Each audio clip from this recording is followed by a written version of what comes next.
농업인이 경제사회적 권익을 안정적으로 보호하는 데 그 목적이 있다. 들어보셨습니까? 예, 네, 중앙청과의 최근 5년간 영업이익률 20% 전후로 거의 고정되어 있습니다. 그렇죠? 네, 그렇습니다. 네.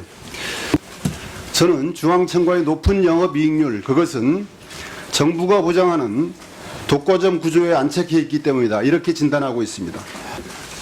중앙청과는 적정 투자 보수를 제하면 농업 생산과 유통 구조 현대화에 재투자를 많이 해야 됩니다. 그런데 그렇게 하셨습니까? 좀 부족했던 것 같습니다. 부족했죠. 네, 소비자와 생산자의 편익에 기여했는지를 제가 따져봤습니다. 지난 5년간 중앙청과가 벌어들인 순이익보다 모기업인 태평양 개발이 배당 형태로 지급한 돈이 더 많습니다. 특히 지난해에는 단기 순이익이 2배 이상이 모기업 태평양 개발로 흘러들어갔습니다. 농업 농출을 위한 재투자, 하다못해 중앙청과의 서비스 향상을 위한 재투자 대신 태평양 개발이라는 건설사로 들어가게 된 것입니다. 증인께서는 중앙청과 사장과 태평양 개발 사장을 겸직하고 계시죠? 네, 그렇습니다. 태평양 청과는 가락동 시장에 설치된 태평양 개발의 현금 인출기다. 이런 얘기가 있습니다. 저희가 조사한 바에 의하면 2년 전부터 태평양 개발의 소유주가 바뀌었죠. 네, 바뀐 게 아니라 약간. 서영배 회장이 네, 싱가포르 태평양 디벨롭먼트 아시아라는 법인을 설립했죠. 네, 그렇습니다. 그래서 지분을 정리해서 이 싱가포르 법인을 소유하고 다시 싱가포르 법인을 통해서 태평양 개발을 소유하는 구조, 그렇게 바뀌었죠. 네, 그렇습니다. 저는 왜 이렇게 된 것인지 이해가 안 됩니다. 태평양 개발에서 받은 배당이 싱가포르로 흘러들어가는 구조가 된 것입니다. 동의하시겠습니까? 의원님, 제가 좀 설명드려도 네, 잠깐만요. 네. 그러면 싱가포르 법인, 그러니까 중앙청과의 최종 수요주가 바뀐 이후에 지난 2년간 싱가포르 법인으로 태평양 그 20억은 중앙청과의 이익이 글로 배당됐다고 볼 수 있지 않습니까? 결론적 농업농촌의 이익이 재벌 건설사로 들러간 그런 통로로 태평양 개발이 활용되고 있다. 이런 지적을 하지 않았습니다. 서영배 회장의 해외 자산은 이미 불투명하기로 정평이 나 있습니다. 수사기관이 감사 대상입니다. 실제로 지난 9월 서 회장은 해외금융자산을 축소 신고한 죄로 2심 재판부에서 벌금 20억을 선고받은 바가 있습니다. 왜 굳이 싱가포르의 법인을 만들어서 국내 회사들을 간접 소유하는지, 싱가포르 법인으로 흘러간 배당금이 도대체 어디에 쓰이는지 대단히 의문스럽습니다. 거듭 지적하지만 해외 진출이 목적이었다면 해외 자회사를 설립하면 되지 지주회사를 만들어서 지분 구조를 바꿀 이유가 나는 없을 것이다. 저는 그러한 지적을 드리고 싶고요. 앞으로 중앙청과가 과도한 배당 성향을 정상적으로 축소하십시오. 네, 잘 못 들었습니다. 한 번만 말씀. 다시 얘기해서 중앙청과는 과도한 배당 성향을 정상적으로 축소하고 생산자인 농민에 대한 지원을 확대하고 소비자의 편익을 늘리는 데 주력해야 된다. 어떻게 생각하십니까? 예, 의원님 말씀에 유념토록 하고 그렇게 지키도록 하겠습니다.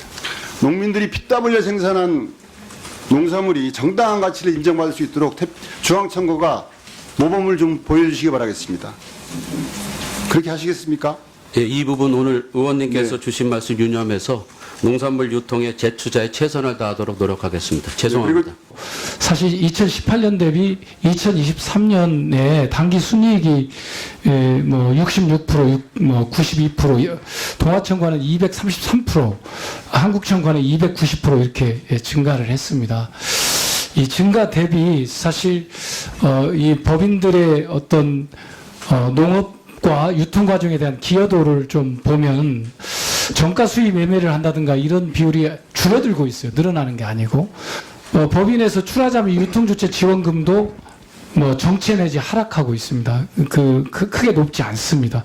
고객 만족도는 18년 대비 22년 보면 다 떨어지고 있어요. 그래서 사실 도매법인이 어떤 가락시장에서 이제 정부에서 주는 사실 독과점적 주의를 갖고 이익을 보고 있고 그것을 모 법인에 배당을 많이 하고 있는데 사실 권장희 증인께서는 전체 가락시장 그 대표들의 협의회 대표시죠. 예, 그렇습니다. 예, 예. 그래서 이 부분에 대해서 혹시 현장에 계셨으니까 개선 방안 혹시 고민하고 계신 게 있습니까? 예, 저희들이 어쨌든 뭐 의원님 좋은 지적해 주셨습니다. 그래서 전체적으로 이제 영업 이익률이라든가 이런 부분은 거래 금액이 상당히 증가함에 따라서 이익률이 많이 증가를 하고 있는데 거기에 맞춰서 저희들도 현실적으로 이제 그 출하자라든가 이런 쪽에 지원을 지금 많이 하고 있습니다. 하고 있는데 조금 이제 그런 부족한 부분, 예를 들어서 이제 뭐 출하자 쪽에는 선도금이라든가 그다음에 이제 뭐 물류 개선 지원금이라든가 아니 제가 볼 때 많이 하고 있다는데 데이터로는 많이 하고 있는 걸로 안 보입니다. 예, 부족한 부분을 더 예? 할 수 있도록 하겠습니다. 데이터로는 상으로는 안 보여요. 예. 예, 그러니까 도매법인이 배당률도 좀 검토를 적절하게 해주시고 예, 예, 알겠습니다. 또 이게 농민과 농업에 다시 재투자돼서 환원될 수 있는 구조로 스스로 좀 자율적인 어떤 개선안을 좀 마련해 주셨으면 좋겠습니다. 예, 알겠습니다. 아마 장관님께서도 공감하고 계시겠지만 여기에 이제 독과점적 주의가 사실 한마디로 통과 수수료를 많이 버는 거 아니겠습니까? 네. 그리고 그게 모 법인에 배당이 돼 있는데 이 부분에 대해서 좀 개선안을 네. 다양한 경쟁 체제를 도입할 수 있도록 좀 개선안을 좀 마련해 주셨으면 좋겠습니다. 맞습니다. 네네. 저희도 그렇게 하려고 합니다. 예, 예. 네. 공영 공판장은 모두 국비와 지방비가 들어가 있는 자치단체와 국가 소유입니다. 도매법인이 별도로 투자한 게 전혀 없어요. 그러면서도 20%의 이익을 올리고 있지 않습니까? 예. 대부분의 그 이익은 농산물 가격 변동에 관계없이 일률적으로 부과하는 거래 금액의 일정 비율, 경매 수수료에서 나오죠. 예, 그렇습니다. 뭐 하신다고 7%씩 떼갑니까? 이제 7%를 일률적으로 제가 한다는 생각할 때는요. 예. 더 이상 농산물 도매법인의 독과점적인 지위를 이용한 말 그대로 땅 짓고 헤엄치기식의 그런 사업들 구조, 거기서 발생한 대부분의 이익들이 농업 이익과 농업 관계와 전혀 관계없는 모기업으로 전달되는 이 구조가 반드시 바뀌어져야 된다고 생각하고, 이게 가락동 시장만의 문제가 아닙니다. 전국의 공영 공판장에 있는 도매법인의 일반적인 현상들입니다. 이 소수 도매시장 범인의 독과점 체계, 이게 문제가 있다는 지적이었고요. 또 이분들이 농업과 관련이 전혀 없는 업계에서 나오셔가지고 경매를 대신해주는 대가로 농업인들부터 받는 위탁 수수료가 수익률이 20%가 넘는다. 이게 지적 아니겠습니까? 그래서 오늘 여러 가지 말씀이 있는데 좀 장관님 농림식품부가 앞장서가지고 예. 이러한 도매시장의 독과점 구조를 개혁하고 네.